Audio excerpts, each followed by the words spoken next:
Jamale mon bandiraɓe tedduɓe yeɓiyankoɓe Yaw Pindi TV min calmini on ɗo mbawɗon wonde dundi baba tamande kala min bisimon kelle gadande roɓindo jandi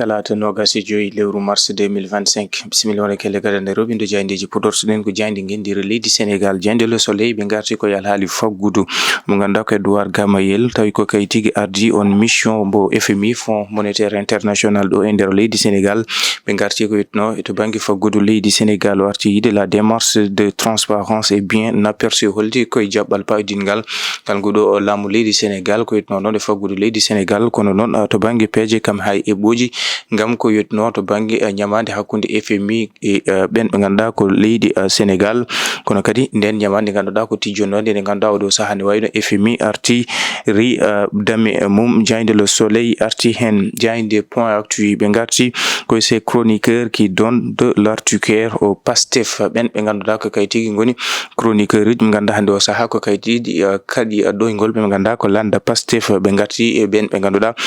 ko Abdou Nguer moɓe kolliti on mo ganduɗa ko tailleur wonno hande o komo ganduɗa hakkillaji foof ana paati e mum to banggue wonande ɗon ɗo jooɗi e koyete ko télévision ɓe kolliti wonande caggal nde wonno tailleur hande o woni goto e kangue men ɗi ganduɗa ko to banggue wonande jewte ɓe garti mo ganduɗa ko kay tigui woni Badara Gadiaga moɓe gartiti wiide o mo ganduɗa ko kay tigui qui fait trembler Pastef mo ganduɗa ko goto ɓe ganduɗa ko haɗi tigui ɗoygol landa Pastef ko noon kadi mo ganduɗa ko Bah Diakhaté gonnoɗo Koninke ha hande o wonti ko yiyete ko activiste politique ko noon mo ganduɗa ko Bachir Fofana journaliste communicant Abdou Diallo kam e mo ganduɗa ko kay tigui woni arɗo ñing activiste ganduɗa nana e suudu dumbirdu ndu jayinde Le Témoin ɓe garti koye affaire Farba Ngom e Dahirou Sarr ko yetno e alhaali Farba Ngom e Dahirou Sarr ɓon ɓe garti kamɓe Le Témoin holko saabi pôle judiciaire financier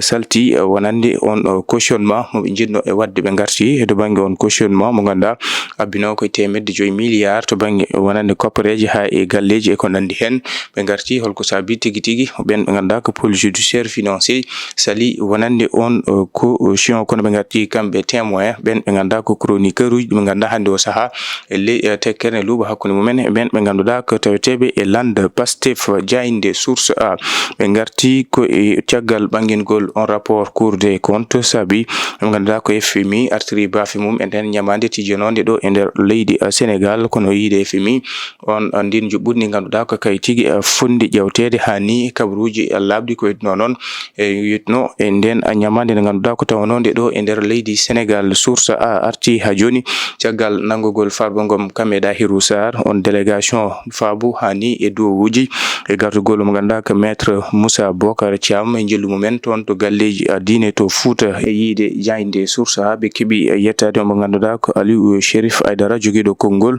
Ahlou Bayt Rasoul en toon to Thiankon ko noon kadi mo ganduɗa ko kay tigui woni ceerno Mouhamadou Samassa to Matam e mo ganduɗa ko kanko tigui woni ceerno Mouhamadou Ly halifa toon to Dungo Wuro Alpha e ceerno Alpha Ibrahima Wane mo Kanel ɓeɗo kala ɓe jettima toon gam yilade duwaw kam e faabu fewde ɓen ɓe ganduɗa ko gaccirgol Farba Ngom e Dahirou Sarr gam jawa yaltinde jalta e dumbirdu ndu jayde Direct News ɓe garti koye Diomaye parviendra-t-il à mettre fin à ce fléau to banggue ɓen ɓe ganduɗa ko sukaɓe taweteɓe laabi ɗi to banggue jelugol ɓe kolliti hol peeje laamu ngu daɗɗata gam tigui wawde ittude ɓe sukaɓe ganduɗa ko taweteɓe e booli ɗo e lamorgo leydi Sénégal to banggue jeelowo hani hen sahaji adana ɗumen caɗele to banggue accident ji ha ko nandi hen jayde Direct News arti hen jayde Li Quotidien ɓe garti koye programme d'aide du FMI le FMI mais le Sénégal en attente ɓe garti koye ngal ñamande to banggue ballal ñamande FMI fewde leydi Sénégal ɓe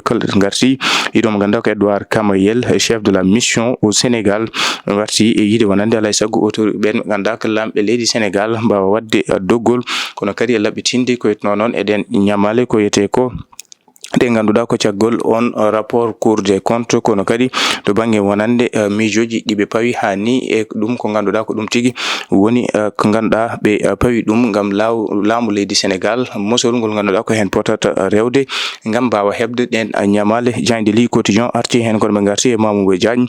jillu mum toon to barrage mbo Afiñam milliard uji 4 ɗi ganduɗa ko jeeyaɗe e ndin juɓɓudi gam wawde ha joni dartinde on barrage gam ɓamtare leydi Sénégal jayde Jainde Sud Quotidien ɓe garti koye impact de l'exploitation des ressources extractives sur l'environnement, la pagaille des ors la loi. ɓe garti noon koye ittugol kutorgol ko yete ko ngalu leydi garti noon ngam kutorgol ngol ko ɗum battinta ko e satungo hani e weeyo ngo ko ɗum battinta ko ɗo e nder leydi Sénégal caggal kutorgol ngun ngalu leydi. Jainde Sud Quotidien arti hen jainde enquête quotidien ɓe garti koye relation Pastef média une guerre ouverte. ɓe garti ko e landa Pastef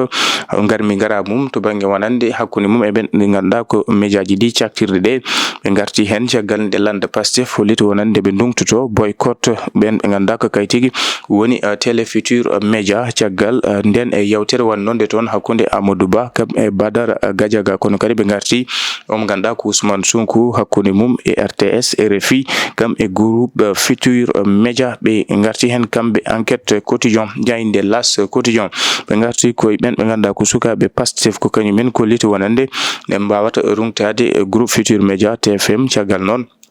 nden yewtere waɗi hakkunde omo ganduɗa ko reddi Amadou Ba kam e Badara Gadia chroniqueur mbo TFM. ɗum saabi ɓe garti e sukaɓe Pastef kolliti wonande mba jaltu gam hollidde caɗele ɗen ɗe ganduɗa ko ɓen ɓe ganduɗa ko leader aji Pastef ha ɓuuri tengtude mawɗo jagorɗo Ousmane Sonko ɗen biyate ɗe ganduɗa ana fawi e dow muɗum. Jainde L'Observateur ɓe garti ko e affaire Prodac le rapport crucial de l'expertise ɓe garti omo ganduɗa ko kay tigui woni gon nebbisugo waɗi ɗum omo ganduɗa ko kay tigui woni le collègue des juges d'instruction bo pôle judiciaire financier ko itno e gon nebbiso toon to Prodac on rapport mo ɓe kolliri wonande o saaha ko jogori ko battinde hani e ko rewrete omo ganduɗa ko Mamina Daffé kam e Ibrahim Cissé. kono ɓe garti